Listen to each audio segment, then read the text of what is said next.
అందరికీ వందనాలు. నేను మా సండే స్కూల్లో నుంచి పౌలు గారి గురించి నేర్చుకున్నాను. పౌలు గారు 3 జర్నీలు చేశారు. ఇప్పుడు నేను మీకు 1వ జర్నీ చెప్పబోతున్నాను.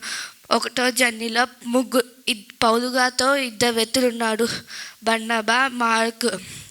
బర్నబా ఒక మంచి వ్యక్తి. అతను చాలా పొలాలు ఉన్నాయి. అతను వేరే వాళ్ళకి అమ్మేసి పౌలు జర్నీతో వెళ్ళాడు. అతను బాగా ఎంకరేజివ్ పర్సన్. పౌలు గారిని ఎప్పుడు ఎంకరేజ్ చేస్తూనే ఉన్నాడు. మార్క్ పౌలు గారికి బర్నబాకి దూరపు చుట్టూ. అతను మార్కు సువార్త కూడా రాశాడు. ఇప్పుడు నేను పౌలు వాళ్ళు ఎక్కడెక్కడ ప్రయాణం చేయాలో చెప్పబోతున్నాను. వాళ్ళు మొదటగా అంతియోకయలోనే స్టార్ట్ చేశారు. అంతియోకయలో బోధించి వాళ్ళు నెక్స్ట్ సెలుస్టియా పిసిదియా అనే ప్రాంతంలోకి వెళ్ళి అక్కడ బోధించి బోట్ ప్రయాణం చేసి సలామీలోకి వస్తారు. అక్కడ కూడా బోధించి కుప్రాకి వస్తారు. ఆ కుప్రాలో మార్క్ ఎదురవుతాడు. వాళ్ళ ముగ్గురు కలిసి నెక్స్ట్ ప్లేస్కి వెళ్తారు. నెక్స్ట్ ప్లేస్కి వచ్చేసి పాపులో మనకు ఒక వ్యక్తి కనిపిస్తాడు. ఆ వ్యక్తి పేరు బరియేసు. అతను మెడిషన్ టైప్. అతను వేరే వాళ్ళకి అబద్ధ బోధక చెప్తాడు. ఒకరోజు పౌలు గారు అక్కడికి వచ్చి నిజమైన బోధించుతున్నాడు. అది చూసిన ఒక వ్యక్తి ఆ మాటలన్నీ విని ఇంట్రెస్ట్ చెంది పౌలు గారితో వెళ్ళి అతని ఇంట్లో ప్రేయర్ పెట్టించుకున్నాడు. అది తెలుసుకున్న బరియేసు అతనిని తప్పు దారిలో నడిపియాలి అని అనుకున్నాడు. అది తెలిసిన పౌలు దేవునికి ప్రార్థించి అతనికి ఒక శాపం పెడతాడు. అతను కొన్ని రోజులు కళ్ళు లేని వాళ్ళుగా అయిపోతాడు. అతను ఎవరు సహాయం చేస్తారని వెతుకుతూ ఉన్నాడు. అక్కడి నుంచి వాళ్ళు బోట్ ప్రయాణం చేసి పెర్గాకి వస్తారు. అక్కడ మార్కు రారు.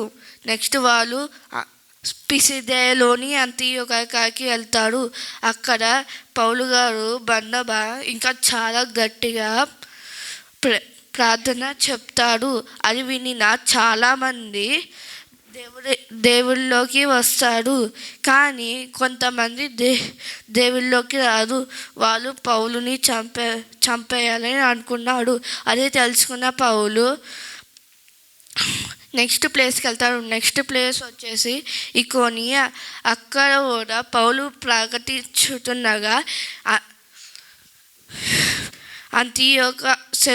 సెలుస్టియా పిసిదియాలోని అంతియోకయలోని వాళ్ళు అక్కడికి కూడా వచ్చి రాళ్ళతో కొట్టి చంపేద్దాం అనుకున్నాడు. అది కూడా తెలుసుకున్న పేరు లుస్త్రాకి వెళ్తారు. అక్కడ పుట్టుక నుంచి కాలు పనిచేయని ఒక వ్యక్తి ఉంటారు. అప్పుడు పౌలు అతన్ని చూసి అతని దగ్గరికి వెళ్తాడు. ఇంకా కళ్ళు మూసుకుని ఆయన కాలు పైన చేయేసి ప్రార్థన చేస్తాడు. ప్రార్థన చేసిన వెంటనే అతను లేచి నడుస్తున్నాడు. అది చూసిన ఊరు వాళ్ళన్నాడు పౌలు బర్నబా దేవదూతలు అని అనుకుంటారు. వాళ్ళని పువ్వులతో అలంకరించి టెంపుల్కి తీసుకెళ్తాడు. అది ఇంకా ఏమైనా అర్పియాలి అని అనుకుంటాడు. అది తెలుసుకున్న పౌలు బర్నబా అతని వస్త్రాలు చింపుకుని మేము దేవుని కాదు, నిజమైన దేవుడు పైన ఉన్నాడు అని చెప్పి వాళ్ళకి బోధించుతూ వచ్చాడు. ఇంకా అది నైట్ కొంతమంది వాళ్ళని చంపేద్దాం అనుకున్నారు. అన్నట్టుగానే పౌలు బర్నబాని చంపేటట్టు కొట్టారు. ఇంకా వాళ్ళిద్దరు చనిపోయారు అనుకుని అక్కడే ఊరవతలకి తీసుకెళ్ళి అక్కడే వదిలేసి వచ్చారు.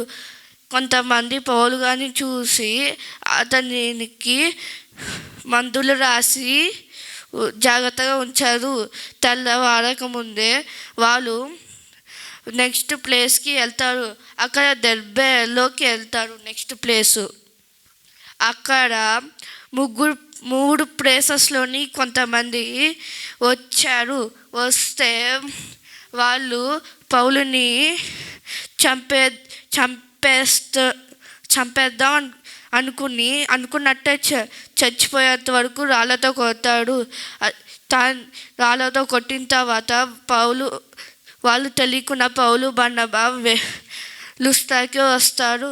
లుస్త్రాలో వాళ్ళు తనకు తగిలిన దెబ్బలన్నీ మాయమైపోయేంత వరకు అక్కడే ఉండి మళ్ళీ దెర్బేకి వస్తారు. ఆ దెర్బేలో వాళ్ళు మళ్ళీ బోధించి తర్వాత లుస్త్రా, ఆ తర్వాత ఇకోనియా, ఆ తర్వాత పిసిదియాలోని అంతియోకియాకి వచ్చి ఆ తర్వాత పెర్గకి వెళ్ళి ఇక్కడ నుంచి డైరెక్ట్గా బోట్ ప్రయాణం చేసి అంతియోకియాలోకే వస్తారు. ఇక్కడ నుండి పౌలు జర్నీ అయిపోయింది. పౌలు గారు అంతియోకియాలోనే స్టార్ట్ చేసి అంతియోకియాలోనే వెళ్ళారు. పౌలు గారు ఆ ఫస్ట్ జర్నీ 2 years పట్టింది వాళ్ళకి ప్రయాణించడానికి. ఆయన 15 cities కవర్ చేశారు. ఫస్ట్ జర్నీలో ట్రాన్స్పోర్టేషన్ వచ్చేసి బోట్ ప్రయాణం అండ్ లైక్ కాలిరాత.